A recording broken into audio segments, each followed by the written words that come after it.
So in terms of the trial itself, I couldn't afford an attorney. My family couldn't afford an attorney, so we went with Westchester County Legal Aid. So the public defender I had assigned to me was Peter Insero, and he supposedly was their best trial lawyer. So he essentially didn't defend me. He rarely met with me. When he would meet with me and I'd try to explain to him that I was innocent and what happened in the interrogation room, he was always shutting me up. One time he told me he didn't care if I was guilty or innocent. He never interviewed my alibi. I told him I was playing wiffle ball with Jason. He never interviewed or called as a witness my alibi.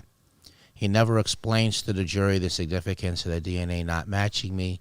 He never uses that to challenge the confession and argue that the confession is coerced or false. Speaking of the confession, sometimes he's arguing to the jury the confession never happened. Other times he's arguing that it happened but that it was coerced, and still other times he was saying that it happened but it was false. So by adopting this throw mud against the wall type of approach, he had to have been standing there with no credibility at all in front of the jury.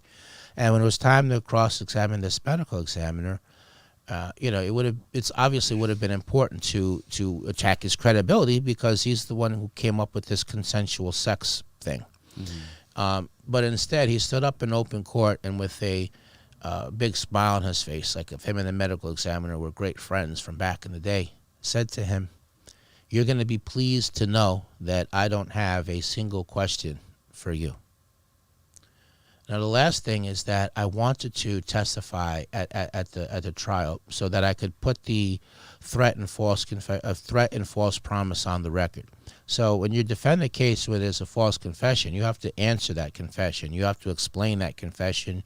You have to disprove that confession in as many ways as you can. You bring it all together in your closing argument. Mm-hmm. But he didn't do any of that. He wouldn't allow me to testify there either, and that was so all those things, I got a terrible defense. And there were terrible defense. Now, there were a couple of other irregularities about the trial, but you want to ask me something first? Do you think the lawyer was just incompetent, or do you think that he was working with the other side? I kind of feel he was working with the other side because, some of these mistakes, even like a third-year law student would know not to do that. And when I've met with defense lawyers in Westchester that know my story, and I've had lunch with them, they've often asked me, well, who is your trial lawyer? And when I mention his name to them, they're quite surprised because they've tried cases with and against him, and they thought that he was pretty good. So he's still practicing today? No, he retired now. So here's the other irregularities that happened at the trial.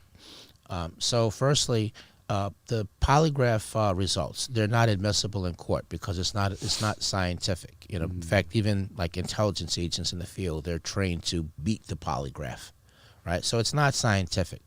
And the whole premise of the polygraph, by the way, is that the theory is that if somebody lies, you'll get nervous. Your nervousness will result in an increased pulse rate, and it's the pulse rate that's actually measured by the machine. Right. People can control that. Yeah. So because of that, polygraph test results are not admissible in court.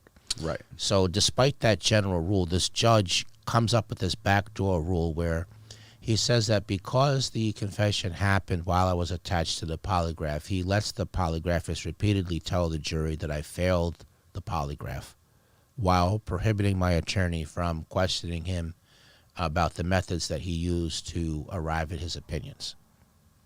So that was one irregularity. That was definitely prejudicial against me. Second thing is that the victim's clothes, including the bra, the jury asked to see it. That correlated to one of the statements that was coerced out of me, in which I said that I ripped her bra off. The jury asked to see the bra. And that's important because some bras, you can't be, the way that they're designed, you can't rip them off of a body. So the jury asked to see the bra. And that's when the judge said that the evidence, including the victim's clothes, including the bra, had been left in the courtroom over the weekend, and that apparently the janitors thought that it was garbage, and so they threw it out, and that the bra is not available anymore. And he substituted a photo in which he said you can almost see the bra in the photo. He substituted that with the actual bra. And that's wild. Right. He refused to declare a mistrial. He refused to strike any testimony pertaining to the bra. And the last thing was that on the third day of the jury deliberations, they sent out a note asking, well, if we can't come up with a verdict, are we going to be sequestered over the Christmas holiday? And the judge said yes. And so I've learned since then that at that point, it was 11-1 for a conviction. There was one holdout juror who thought that I was innocent. But he said that they were all pressuring him. And he also said that when they sent out the note and we got the answer back, that the pressure ratcheted up and that nobody wanted to be there over the Christmas holiday. And so based on that, he switched his vote, even though he was not convinced that I was guilty. And so when you add all those things up, I guess it's not that surprising that I was found guilty. I mean, I never forget the day I was found guilty. I mean, it felt like I was kind of in like a nightmarish alternative reality because to my way of thinking, at least up until that point in time, I thought that only, guilty people were convicted. But they said what they did and I was taken into custody. I remember just sitting there kind of stunned, I couldn't believe my own hearing. I mean, the first three charges that they read, I was found not guilty of, and then the fourth count they read, then they said guilty, and I mean, well, wait a minute. I mean, that can't be right. Did I miss something? Did I miss the word not? But I heard that then they read guilty and then guilty. So I was kind of like in a stunned disbelief. I was kind of beside myself. Wow. Where were your parents during this whole trial? Or your mother rather? Was she there? Or? Yeah, my mother was in the courtroom, and so was my Aunt Janet. Yeah. And when they read that, they sentenced you to 15 years. What was it? 15? 15 to life. I was sentenced to 15 to life. Well, that was when I was convicted. I went back. You come back to court after that, a different proceeding for the sentencing. Okay. Yeah. So I remember the day of the sentencing that. Well, I mean, my mother and aunt couldn't believe it either. I mean, they totally believed in the system. They thought that I was, going to be found not guilty. So did they believe that you were the murderer at that point? No, they did not. They did not? No, they did not. No, they believed that I was innocent. So when we went, on the day of the sentencing, I begged the judge to overturn the verdict because I was innocent, and I referenced the DNA to support my contention. And, Judge Colabello actually told me on the record, he said, maybe you are innocent. But he didn't. You would think that he would overturn the conviction then, right? But instead he took, which he could have done by reversing any number of the procedural rulings he made against me in the course of the trial, including the throwing out of the evidence issue that I went into a minute ago.